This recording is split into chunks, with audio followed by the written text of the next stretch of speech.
other words, let's put Canada first. But one of the ways we can do that is also by making our communities safe again.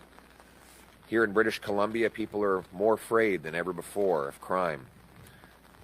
As our candidate, Tamara Cronus, will tell you, when she goes door knocking, she meets people who are struggling with fear, who are worried their cars will be stolen, that people addicted to drugs might rob them in order to pay for the addiction. We see addicts on street corners hunched over. We see tent cities that are routinely taken down and then pop up soon afterwards. This is the lost Liberal decade, that even in the most beautiful places in the world, like Nanaimo, we have seen this promise broken. Violent crime is up 50%. Human trafficking up 84%. Calls to the National Human Trafficking Hotline up 238% in the last 6 years. The vast majority of victims of human trafficking are women and girls. And even if they escape and bravely report their ordeal, when their perpetrators are arrested, they are promptly released on bail or later on parole. And then they reoffend and do it all over again. Then there's the guns. 85% of guns used in crime come in through our borders mostly from the United States. Only 1% of our shipping containers are inspected. And the Liberals passed C5, getting rid of mandatory jail time for gun criminals. So the offenders who bring in these arms illegally get to serve their sentence in the comfort of their living room. They passed C75, which allows repeat rampant offenders to be released within hours of their latest arrest, meaning that in Vancouver, the same 40 offenders had to be arrested 6,000 times in a single year. Worst of all is the fentanyl. Opioids have killed 50,000 people during the lost Liberal decade of decriminalization and tax-funded supply. Just to put it in perspective, fentanyl is 100 times more powerful than heroin.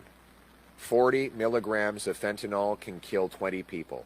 A mass trafficker of these drugs is a mass murderer. He's like firing a gun into a crowded room. He doesn't know maybe who he's going to hit, but he's definitely killing somebody. 2 criminals were recently caught here in this area, Nanaimo, at a, quote, safe injection site, sanctioned by the federal government under the Controlled Drugs and Substances Act, and often funded with your tax dollars. There, these offenders were caught at the site by officers.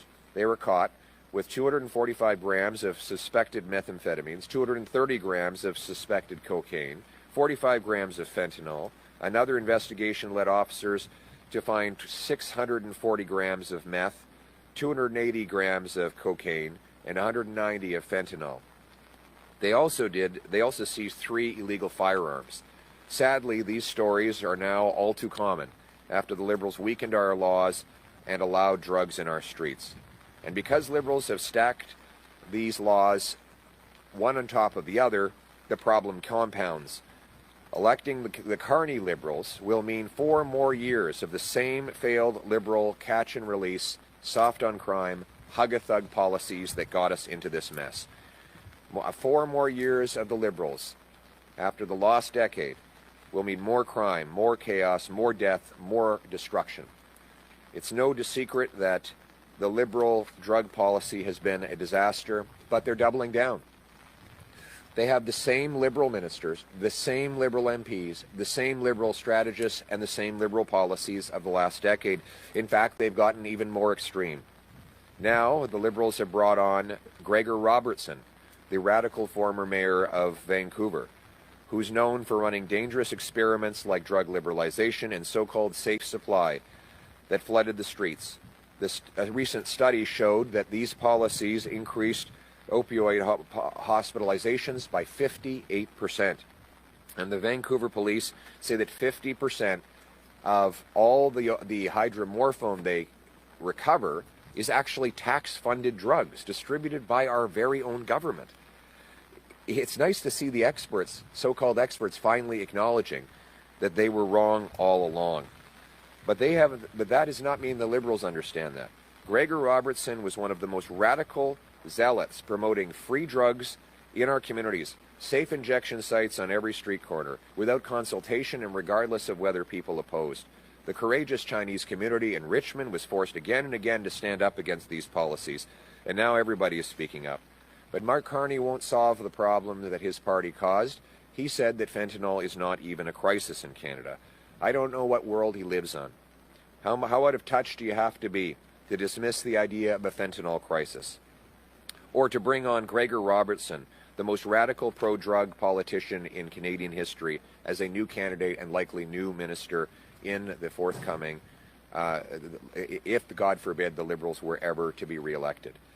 The record of death and destruction from Liberal policies is one of the great human tragedies of our times, and my heart goes out to all who need help.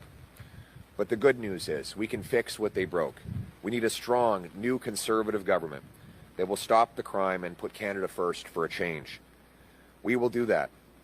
We will do it with common sense policies that take the dangerous offenders off the street. 1, we will repeal C5 and end house arrest for the most serious offenders. We will also ensure that we reinstate mandatory prison sentences for serious gun, drug, and human trafficking crimes.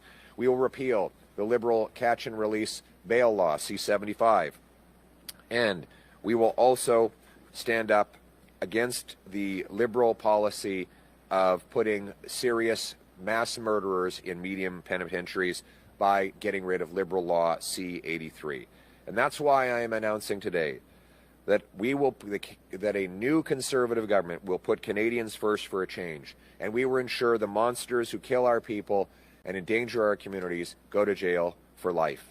A new Conservative government will impose life sentences for the most serious cases of fentanyl distribution, gun smuggling, and human trafficking. First, if a criminal is convicted of 5 or more counts of human trafficking, they will get life sentences. Second, anyone convicted of 5 or more cases of anyone convicted of large-scale trafficking of illegal firearms will get life sentences. And third, anyone caught trafficking or producing more than 40 milligrams of fentanyl will get life sentences. Life sentences will be in place to protect Canadians and to end the chaos in our streets. These policies are necessary to protect the charter rights of Canadians.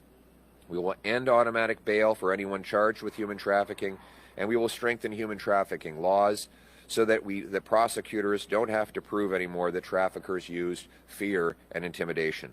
Mark my words, if you exploit and terrorize our people, you will go to jail for life and you will never come out alive. If Canadians choose to put Canada first with a common-sense Conservative government, these monsters will be off our streets. No more revolving door. We will bring home stronger laws and safer streets. And the choice in the coming election on this will be very clear. After the lost Liberal decade of crime, chaos, drugs, and disorder, do Liberals deserve a 4th term, or is it time to put Canada first and to protect our people with a new Conservative government that will put offenders behind bars for good? We will restore the Canadian promise. We will make this a country where hard work pays off by cutting income tax 15%.